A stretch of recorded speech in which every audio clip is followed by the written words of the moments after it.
அனைவருக்கும் வணக்கம். எல்லாரும் எல்லா வளமும் பெற வேண்டி இறைவனிடம் வேண்டிக் கொண்டு குருவினுடைய ஆசீர்வாதத்தோடு இந்த ஜாதக பதிவை பார்ப்போம். இது ஒரு பெண் ஜாதகம். வயது 26 வயசு 25 நாள் ஆகுது. இந்த ஜாதகர் பிறக்கும் போது ரிஷப லக்கணம்.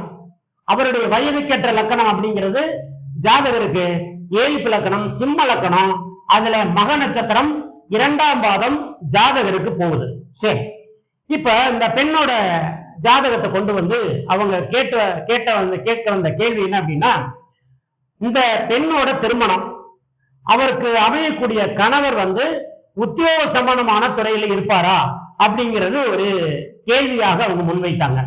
சரி, இப்ப இந்த பெண் ஜாதகம் ஜென்ம லக்கணம் அப்படிங்கிறது ரிஷப லக்கணம், அவருடைய வயதுக்கேற்ற லக்கணம் ஏழிப்பு லக்கணம், சிம்ம லக்கணம். இந்த லக்னாதிபதி யாரு அப்படின்னா சூரியன். இந்த சூரியன் எங்க இருக்கிறார்? 7, 8, 9, 10ஆம் இடத்துல இருக்கிறார். யாரோட சேர்ந்து இருக்கிறார்? 1, 2, 3, 4, 7, 8, 9, 4, 9க்கு ஆதிபத்தியம் பெறுகிற செவ்வாயோட சம்பந்தப்பட்டு எங்க இருக்கிறார்? 10ஆம் இடமான தொழில்ஸ்தானம் அப்படிங்கிற இடம். அந்த தொழில் சம்பந்தமான அழுத்தங்களும் ஜாதக ரீதியாக இந்த பெண்ணுக்கு இருக்கக்கூடிய காலகட்டத்தை இந்த ஜாதகம் உருவாக்குது.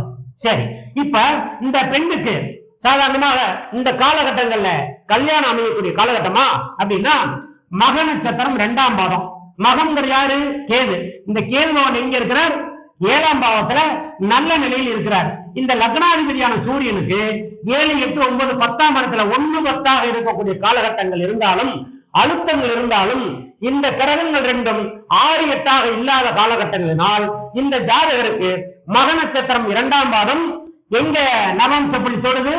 7, 8, 9, 10. அதாவது இந்த இடத்தை இந்த மக நட்சத்திரம் 2ஆம் பாதமான நவாம்சப்பள்ளி தொடக்கூடிய காலகட்டமா இருக்கிறதுனால, ஜென்ம லக்கணத்தை தொட்டு செல்லக்கூடிய காலகட்டமா இருக்கிறதுனால இந்த ஜாதகருக்கு மக நட்சத்திரம் 2ஆம் பாதமான காலகட்டத்திலேயே ஜாதகருக்கு கல்யாணம் நடக்கக்கூடிய காலகட்டமாக இயங்கும். சரி, அப்ப இந்த மக நட்சத்திரம் 2ஆம் பாதம் இந்த ஜென்ம லக்கண புள்ளியை தொட்டு செல்லக்கூடிய காலகட்டத்துல இந்த ஜாதகருக்கு கல்யாணம்னு சொல்லிட்டோம். சரி, இப்ப கல்யாணத்துக்கு உண்டான நிலைமை எப்ப அப்படின்னா, இந்த ஜாதக ரீதியாக என்னுடைய திருமணம் எப்ப அப்படிங்கிற போது ஜாதக ரீதியா அச்சய பாவகம் அப்படிங்கிறது இங்க இருக்கு. இங்க இங்க ஏழிப்பு லக்கணத்துக்கு 7ஆம் இடத்துக்கு வரக்கூடிய ஒரே நேர்கோட்டு பாதையில வரக்கூடிய காலகட்டத்துக்கு 112 நாள், அதாவது ஒரு 3 மாசம் 22 நாள் இருக்கு. அந்த காலகட்டத்துல ஏபி இங்க வந்துடும். இந்த ஏபி எங்க வந்துருது? இங்க வந்துருது. அப்ப ஏழிப்பு லக்கணத்துக்கு 7ஆம் இடத்துக்கு நேர்கோட்டு பாதையில வரக்கூடிய காலகட்டத்துல ஜாதகருக்கு கல்யாணம் நடக்கக்கூடிய காலகட்டம் என்ன அப்படின்னா இந்த காலகட்டம் தான். ஏபி பாகம் இங்க எந்த காலகட்டம் போகுது? 25 செப்டம்பர் 2024, 29 அக்டோபர் 2024க்குள்ள இந்த ஜாதகருக்கு கல்யாணம் நடக்கக்கூடிய காலகட்டமாக அமையும். ஏன்? அச்சய பாகம் இங்க இருக்கு, விசாக நட்சத்திரம் 3ஆம் பாதத்துல இருக்கு. இங்க இருந்து அவுத்த நட்சத்திரம் 3ஆம் பாதம் 4ஆம் பாதம் இந்த காலகட்டங்கள்ல வரும்போது இந்த ஜாதகருக்கு கல்யாண காலகட்டத்தை உருவாக்கக்கூடிய காலகட்டமாக ஜாதகருக்கு அமையும். அப்படின்னா இந்த காலகட்டத்துல ஜாதகருக்கு கல்யாணத்தை அமைக்கக்கூடிய காலகட்டமா இருக்கும். ஏன்? ஏழிப்பு லக்கணத்துக்கு ஏபி பாகம் அச்சய பாகமும் 7ஆம் வீட்டுல அந்த நேர்கோட்டு பாதையில வரக்கூடிய காலகட்டத்துலதான் திருமணங்களை அமையக்கூடிய காலகட்டமாக அமையும். அதுவும் எந்த மாசம்? சித்திரை, வைகாசி, ஆனி, ஆடி, ஆவணி, புரட்டாசி, ஐப்பசி மாசம் சூரியன் கோச்சாரத்துல இங்க வரக்கூடிய காலகட்டத்துல இந்த 25 செப்டம்பர் 2024, 29 அக்டோபர் 2024 கல்யாணம் நடக்கக்கூடிய காலகட்டமாக அமையும். சரி, இப்ப இவருடைய தசாபுத்தி என்ன அப்படின்னா, அந்த பெண்ணுக்கு உண்டான தசாபுத்தி என்ன அப்படின்னா, ஜாதக ரீதியாக புதன் தசையில கேது புத்தி நடக்குது. 21 ஜூலை 2024 வரைக்கும் இந்த கேது புத்தி நடக்குது.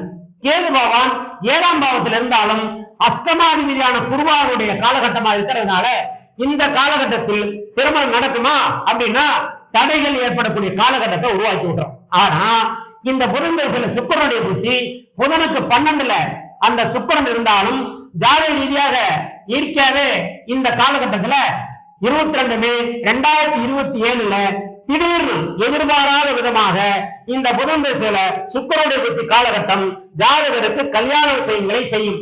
ஏன்? இந்த சுக்கிரன் 1, 2, 3, 10க்கு அதிபதி. சுக்கிரன் 2 கூட ஆதிபத்தியம். அப்ப ஆதிபத்தியம் பெற்றிருக்கக்கூடிய கிரகங்கள் ஜாதகப்படி 22 மே 2027 கல்யாணத்தை எதிர்பாராத விதமாக கல்யாணம் நடத்தக்கூடிய வாய்ப்பை உருவாக்கி விட்டுரும். அப்ப ஜாதகருக்கு நாகதோஷம் இருக்கு அப்படின்னா 1ல ராகு பகவானும் 7ஆம் இடத்துல கேது பகவான் இருக்கக்கூடிய காலகட்டம். 1ஆம் இடங்கிறது பெண், எனக்கு பிரம்மாண்டமான மாப்பிள்ளை வேணும் அப்படிங்கிற எண்ணத்தை அந்த இடத்துல கொடுக்கும். இந்த கணவனுடைய ஜாதகத்தில இருந்து என்ன இருக்கும், எங்களுக்கு தேவையான அளவுக்கு, எங்க குடும்பத்தை பாதுகாக்கிற அளவுக்கு, குடும்பத்தை ஓட்டுற அளவுக்கு எனக்கு பொண்ணு கிடைச்சா போதும் அப்படிங்கிற எண்ணங்கள் 2 பேருக்கும் கருத்து வேற்றுமைகளை ஒதுக்கி கொண்டால் இந்த ஜாதகருக்கு ராகுவினுடைய தோஷங்கள் இருக்கக்கூடிய காலகட்டத்திலையும் கல்யாணம் நடக்கக்கூடிய காலகட்டத்தை ஏற்படுத்தும். என்ன, இதே நாகதோஷம் இருக்கக்கூடிய கல்யாணமாக இந்த 7 இலக்கணத்திலே நாகதோஷம் போகுது இல்லையா, அதே மாதிரி இந்த வரன்களில் கருத்து வேறுபாடுகள் இல்லாமல் கல்யாணம் செய்து கொள்ளக்கூடிய காலகட்டமா இருந்ததுன்னா இவங்க 2 பேரும் கல்யாண காரியங்களை செய்து கொள்ளலாம். சரி, இப்ப இந்த ஜாதகருக்கு 22 மே 2027 புதன் தேச சுக்கிரமூர்த்தியோட காலகட்டத்துல எதிர்பாராத விதமாக கல்யாணம் நடக்கும். சரி, இப்ப இந்த பெண்ணோட கேள்வி என்ன, அடுத்த கேள்வி என்ன, கணவர் உத்தியோகம் பார்க்கக்கூடியவரா அப்படிங்கிற விஷயம்.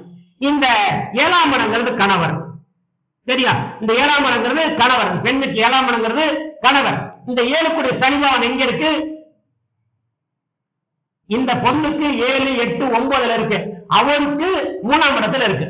அப்ப அவர் முயற்சியில் இருக்கக்கூடிய காலகட்டமாகவும் இந்த பொண்ணுக்கு கணவர் பாக்கியத்தில் இருக்கக்கூடியவராகவும் அமைய வேண்டும்.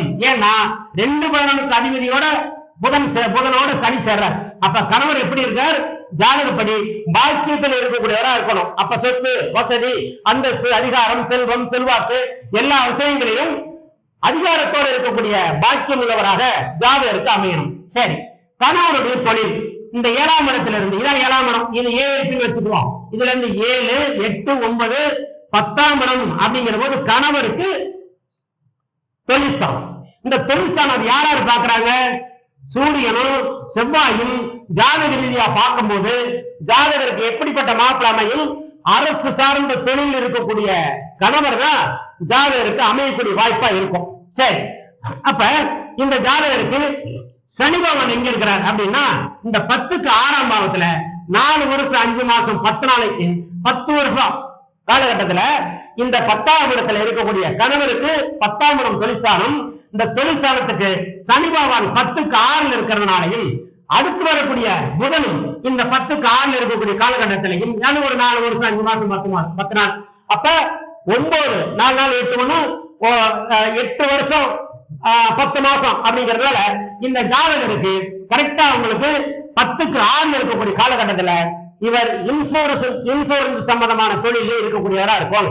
அதே மாதிரி மருந்து மாத்திரை மெடிக்கல் ரெப்ரசன்டேட்டிவா இருக்கும், மெடிக்கல் வைத்திருக்கிறதா இருக்கும், இஎஸ்ஐ மருத்துவமனையில் வேலை செய்யக்கூடியதா இருக்கும், சிட்பன்ஸ் கம்பெனியில வேலை செய்யக்கூடியதா இருக்கும், இன்சூரன்ஸ் துறை, போலீஸ், ராணுவம், சிபிசிஐடி, அதே மாதிரி சேவை செய்யக்கூடிய தொழில்கள் இருக்கக்கூடியவர்கள், அதே மாதிரி சைபர் செக்யூரிட்டி சம்பந்தப்பட்ட கிரைம் சம்பந்தப்பட்ட துறையில் இருக்கக்கூடியவங்க, ராணுவம், அதிகாரம் சம்பந்தப்பட்ட வக்கீல், இது சம்பந்தப்பட்ட இந்த துறையில் இருக்கக்கூடியவர் தான் இந்த ஜாதகருக்கு தொழிலாக இருக்கக்கூடிய கணவர் தான் இந்த ஜாதகருக்கு கணவராக வாய்க்கக்கூடிய வாய்ப்பை உருவாக்கும்.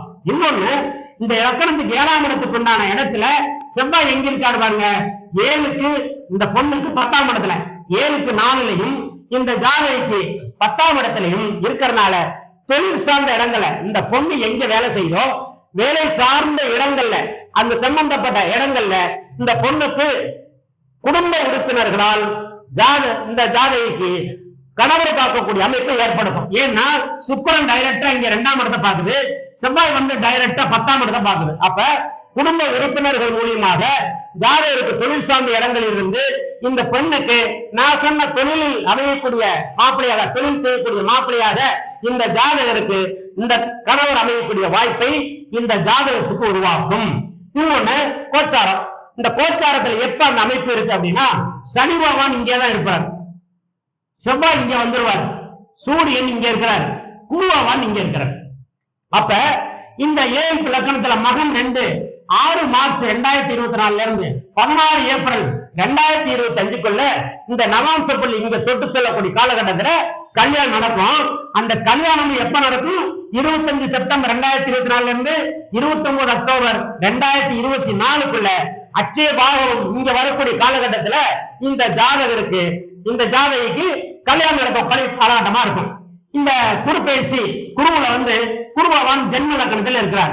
குருபகவான் எங்க பாக்குறார்? 1 2 3 4 5ஆம் இடத்தை இந்த குருபகவான் எங்க பாக்குறார்? குடும்பஸ்தானத்தை பாக்குறார். குடும்பஸ்தானத்தை பாக்குறார். அதுபோக ஜாதக ரீதியாக கணவருடைய தொழில் ஸ்தானத்தையும் பார்த்துக்கிறார். அதே மாதிரி இந்த குருபகவான் 7 8 9ஆம் இடமா 7 பிளக்கணத்துக்கு 6ஆம் இடத்தையும் பார்க்கறதுனால பிரச்சனைகள் இல்லாத கல்யாணமாக குருபகவான் உருவாக்கி விட்டுருவார். இந்த சனி பகவானுடைய பார்வை இந்த ஜாதகத்துக்கு 7 பிளக்கணத்துக்கே படும். ஏன்னா 7க்கு 7ஆம் இடத்துக்குரிய சனி பகவானும் ஜென்ம லக்கணத்துக்கு 7ஆம் இடத்துக்குரிய செவ்வாயும் ஒண்ணு சேரணும், இல்ல பார்க்கணும். அப்படிப்பட்ட காலகட்டங்கள்ல தான் இந்த ஜாதகிக்கு கல்யாணம் நடக்கக்கூடிய காலகட்டமா உருவாகும். அப்ப செவ்வாயோட பார்வை கோச்சாரத்துல 8ஆம் பார்வையாக சனிக்கப்படுது. சனி பகவான் டைரக்டா 7 இலக்கணத்தை பார்த்துக்கிறதுனாலையும் ஜாதகருக்கு இந்த காலகட்டங்கள் ஐப்பசி மாசமான காலகட்டத்துல இந்த தேதிகளில் இந்த பர்டிகுலர் தேதிக்குள்ள இந்த பெண்ணுக்கு கல்யாண காரியங்கள் நடந்து கணவர் இந்த மாதிரி உத்தியோகத்துறையில் இருக்கக்கூடியவராக ஜாதகிக்கு அமையும் அப்படின்னு ஜாதகருக்கு விளக்கமாக சொல்லப்பட்டது. இது போன்ற ஆய்வுகளை இன்னொரு ஆய்வுகளில் உங்களை சந்திக்கும் வரை விடைபெற்றுக் கொள்வது எஸ். சோமசுந்தரமூர்த்தி, திருச்சியில் இருந்து. நன்றி, வணக்கம்.